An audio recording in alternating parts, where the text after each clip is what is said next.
Call this meeting to order at 9:30.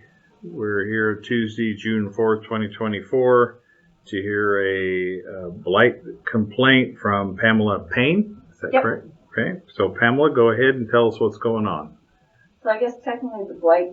You can come on up to the table if you want. So I guess technically the blight complaint is towards me. I bought a piece of property that Cameron Duval was living on, where he was squatting, and now I need to get it cleaned off.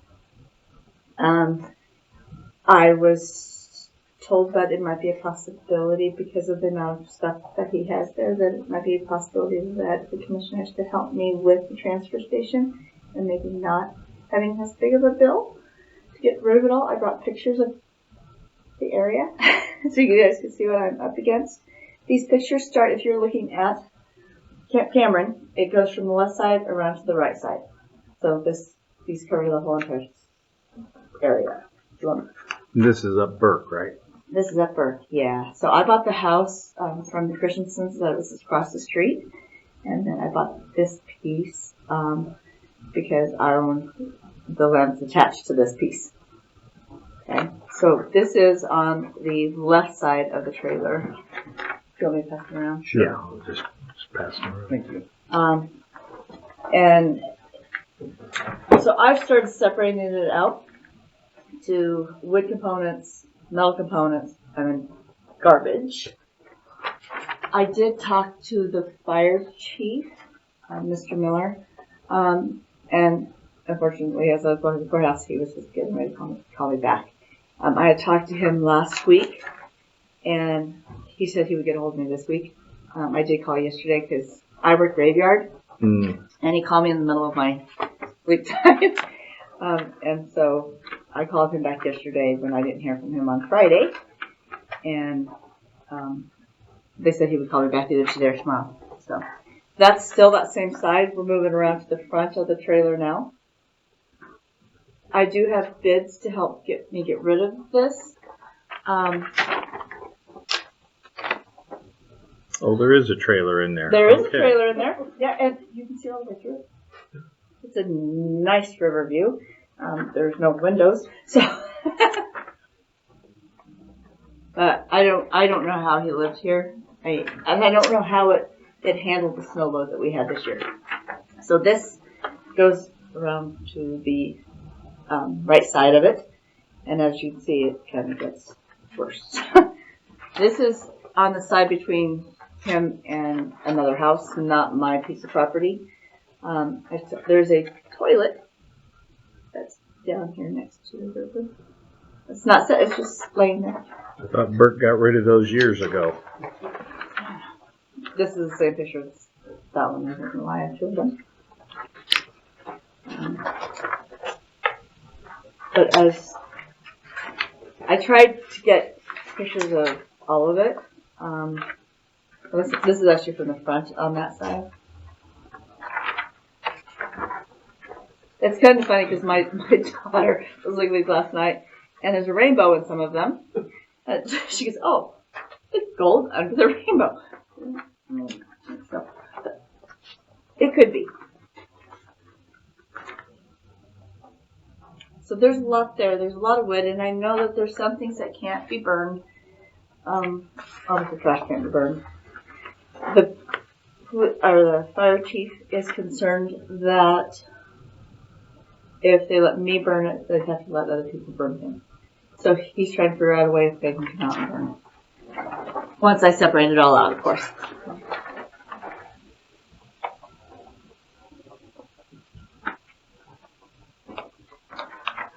Perfectly good set of monkey bars.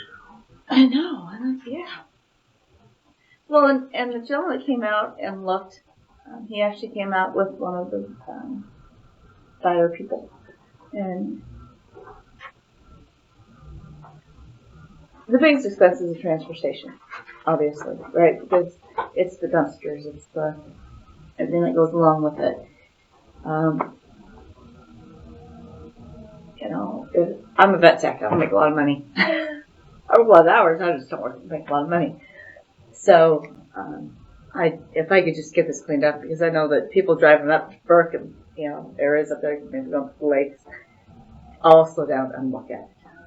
And it's an eyesore. It was an eyesore when I bought my property. But and even cleaning up the front a little bit made it look a little bit better. But it's an eyesore. And, I just want to get rid of all of it. Obviously, not knowing what all's in there, it looks like there's some firewood in there. And wherever he's got these poles that he has it up with, they're pretty stout because they withstood the 4 foot of snow this winter. But I don't know how it's still standing. Okay, so what kind of expenses are you facing here? It looks like. I mean, it looks like you bought yourself a lot of work. I did buy myself a lot of work. They think it's going to be somewhere between 5 and 8 loads to the transfer station if I don't separate it. If the fire marshal won't let me burn it, that's if everything has to go. If I get to burn it, most of it's wood, but there's a couple of motors out there, and there's those types of things. And so I got a quote from a gentleman in Payne. That was before I finally found somebody out here that would actually come look at it. And it was $8,000. $8,000 to clean it up for you? Mm-hmm. Have you looked into the recycling companies and? Well, that's what the guy that gave me the last quote gave me a quote of $500 labor to do it, and then I would pay the transfer station, and so that's where that would be, but not knowing exactly how much it's going to be for the transfer station, and so somebody suggested that I come to the courthouse and talk. So I thought I'd talk to planning and zoning gentleman. So I went down there and he said, "No, you have to meet with the commissioners."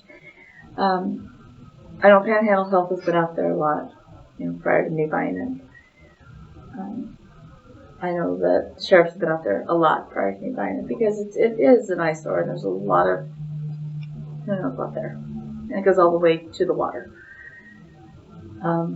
So that's the big thing is I don't know how much it's going to be. I suspect if I did the $500 with the gentleman, now we're still looking at probably close to $4,000.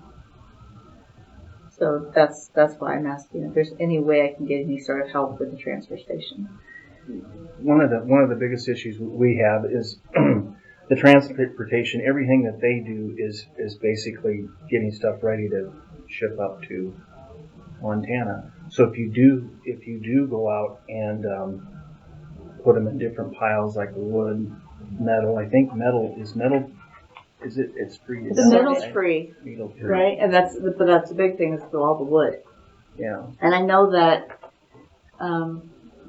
there again, if I can burn the wood, but I want to get it all separated out. And there's some wood that won't burn. I don't believe like parking board and They won't burn that. OSB and those types of things. The other challenge we have is what fees they do charge at the transfer station are their actual costs. So they're charging you what they actually have to spend to go dump it. So I don't know what we could do there because we'd just be shifting the burden to the taxpayers. Yes. Okay. Yeah. We've got several of these out there, unfortunately. Well, what you could do is talk with the transfer station, and they'll tell you how to separate your trash and what would be the most efficient way to get rid of it. With the metal being free, obviously, and then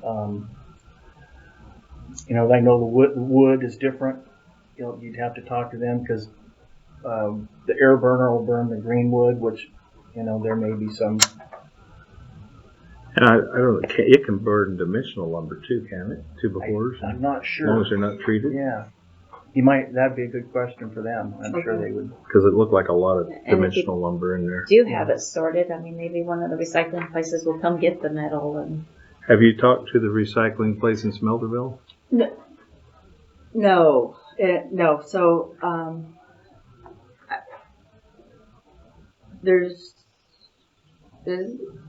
went to the Osborne, the garbage place. The garbage place. And they said that, the problem is trying to get all the dumpsters out here.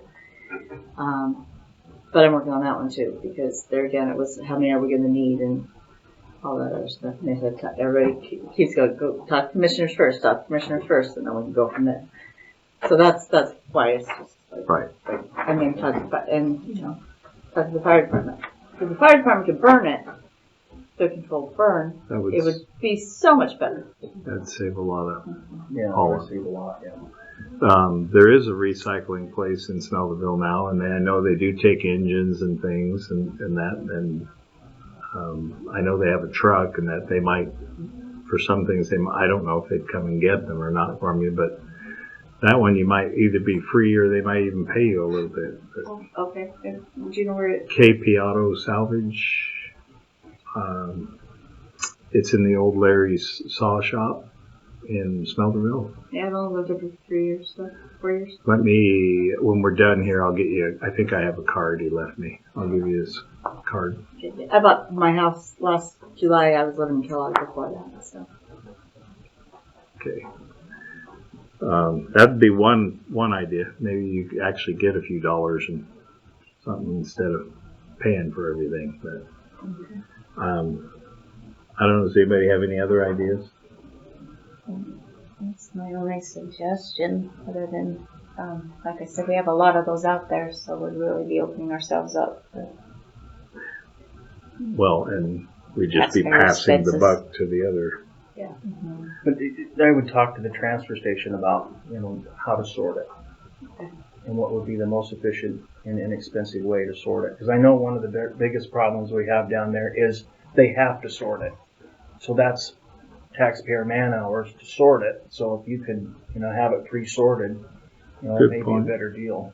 Yeah. Well, that was what I started to do. So if you actually went out there right now and look, you see pile here, pile there, and pile there going, oh, this is stored for, and then if I really I can keep that, I can use it in my file kit, it's not that big a deal, but it's just, and then, it's not true. I mean, those poles are even 10 feet tall. So, and they're strong enough to keep things standing, which is scary in its own right. Yeah. Yeah, and I would mention, I would call KP because they might be able to take that trailer from you and or buy it from you or something. I don't know. Or they might be able to come and get it for you or, so that might be another resource. Monkey bars. I don't know where the... I don't know. I look at it and just go. It looks like it was becoming a drop-off spot. Yeah, it's pretty scary. Which a lot of them have. Yeah. And I don't understand how they could live like that. But Yeah. not grandkids, so things get left outside. But Yeah. You got to work at it. That's an art form. Yeah.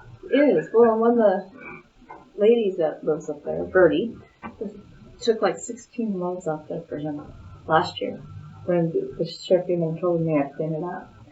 I bought it in October, so I couldn't do anything with it because of the snow. I work 7 days a week. Okay, I should do that. So right now I'm working 7 days a week, and so it's like, okay, I just